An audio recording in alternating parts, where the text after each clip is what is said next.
अक्टूबर, नवंबर, दिसंबर, जनवरी, बस 4 मंथ्स रहते हैं एग्जाम्स के लिए ना। तो चलो रोड मैप बनाते हैं। Let's make a strategy how we can utilize these 4 months so that we can get a good score in our boards. I know most of the students के मिड टर्म एग्जाम्स हो गए हैं, mid term exams अच्छे नहीं गए and now you are thinking कि अब हमारे बोर्ड्स में क्या होगा। क्या मिड टर्म एग्जाम्स में फेल होने का मतलब बोर्ड्स में भी फेल होना होता है? नहीं। If you will follow this roadmap, I'm sure that you will get good marks in your boards. तो सबसे पहले इन सभी मंथ्स को हम एक ऑर्डर में देख लेते हैं, हमारे पास एक्चुअली में कितना टाइम है पढ़ने के लिए और कितना टाइम है वेस्ट करने के लिए।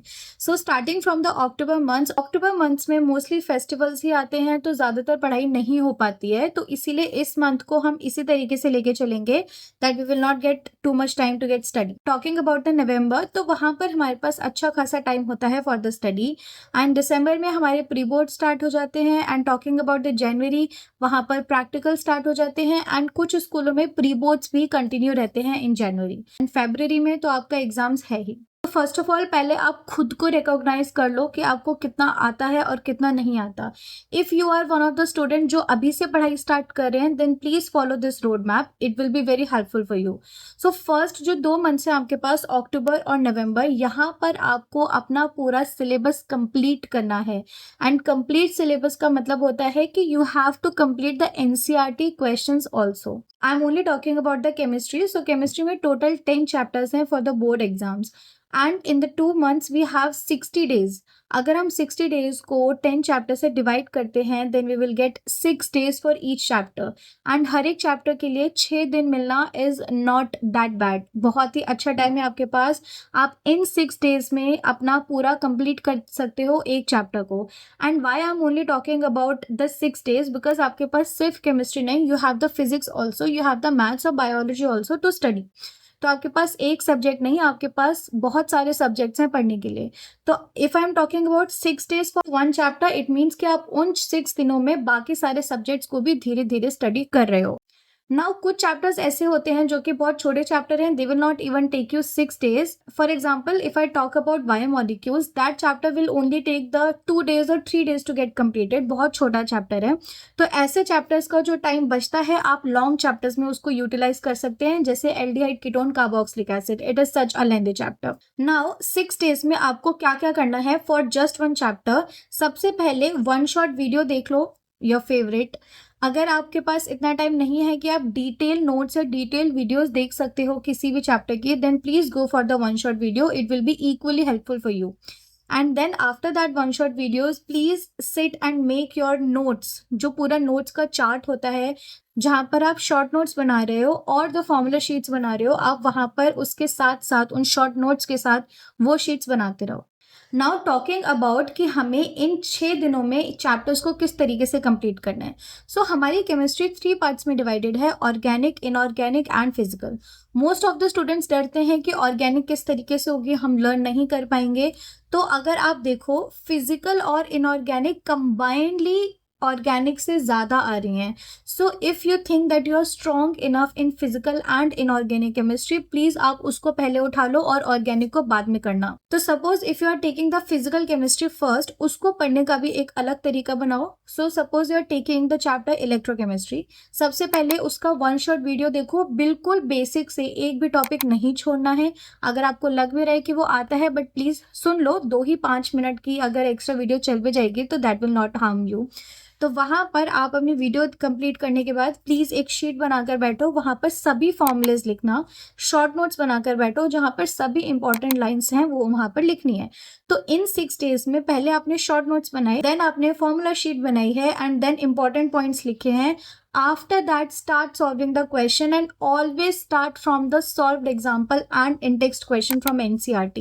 I know बहुत से questions बहुत easy होते हैं तो आपको देख के लगेगा कि you don't need to solve them, but trust me, you need to solve them. तो हमेशा start करो with the solved example of NCERT. Then go to the in-text question and then go to the back exercise.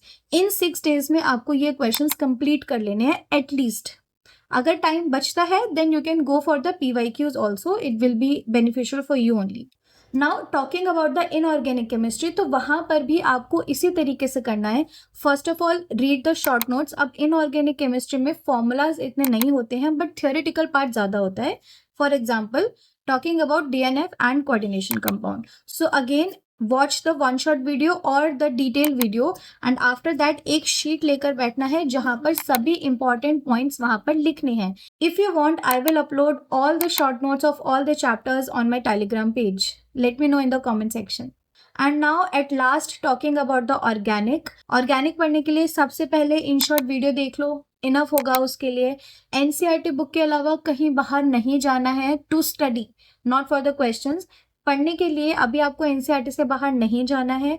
So please पहले सभी reactions को एक page पर लिख लो, specially the name reactions. उसके लिए अलग पेज बनाओ क्योंकि वो रिएक्शंस एग्जाम में डेफिनेटली आती हैं. एंड देन उसके बाद उन रिएक्शंस को रिवाइज करो on the daily basis. After that, do all the examples and the in-text questions and then move to the back exercise question. एक और टॉपिक है जिसके लिए आपको एक प्रॉपर शीट बनानी है which is the chemical test. Chemical test हर चैप्टर में आ रहे हैं, whether it is haloalkane, haloarene, aldehyde, ketone, carboxylic acid and amines. तो इन सभी चैप्टर के लिए अलग से केमिकल टेस्ट की शीट बना लो. बिकॉज अगर आप देखो, ऑब्जर्व करो लास्ट ईयर के क्वेश्चन पेपर्स को, तो वहाँ पर केमिकल टेस्ट से क्वेश्चंस डेफिनेटली आया हुआ है. So do not miss this. And yes, that's all. इस तरीके से आप अपना पूरा सिलेबस नवंबर एंड तक कंप्लीट कर लोगे. But please keep this thing in mind, board का एग्जाम डिस्क्रिप्टिव होता है. So to all the students who are preparing for the competitive exam, board के एग्जाम्स में डिस्क्रिप्टिव आंसर्स लिखने की प्रैक्टिस करना स्टार्ट कर दो. Now if you are done with all this and we are in the December month, अब दिसंबर month में किसी स्कूल्स में मिड दिसंबर में और किसी स्कूल में स्टार्टिंग दिसंबर से प्री बोर्ड स्टार्ट हो जाते हैं. But in December now what you have to do, जो भी आपने अपने शॉर्ट नोट्स बनाए हुए थे, जो भी आपने फॉर्मूला शीट्स बनाई हुई थी, उनको अपने पास ही रखना है. जब भी आपके पास एग्जाम आए, जब भी आपका एग्जाम आए, जब भी आपको टाइम मिले, उन शीट्स को फटाफट से रिवाइज करना है. Now you have to only focus on the previous year questions. And one major tip is when you are doing the previous year questions, please start from the last. Example, start with the question paper of 2025, then go to the 24, 23, 22, 21, 2020. Because जो recent year के papers आते हैं वहाँ से questions आने के chances बहुत अच्छे होते हैं. And if not in the exams, then आपके pre boards में तो definitely वहाँ से questions बन सकते हैं. And if you are done with the previous year question paper, then go for the sample question paper that CBSE has released. बहुत सारे क्वेश्चन सैम्पल क्वेश्चन पेपर से भी उठकर आए हैं. Again, if not in the boards, then आपके pre boards में तो ये बहुत ही ज़्यादा हेल्प करने वाला है. And once your pre boards are over, please sit and analyse yourself कि प्री बोर्ड्स में अभी भी कौन सा ऐसा चैप्टर है जिसमें आप सबसे ज़्यादा मिस्टेक कर रहे हो. अपने 4 मंथ्स को इस तरीके से यूटिलाइज करोगे, देन आई एम श्योर कि बोर्ड्स तक आप बहुत अच्छे मार्क्स सिक्योर कर सकते हो. 90%, 95%, it's totally up to you. So yeah, I hope it helps.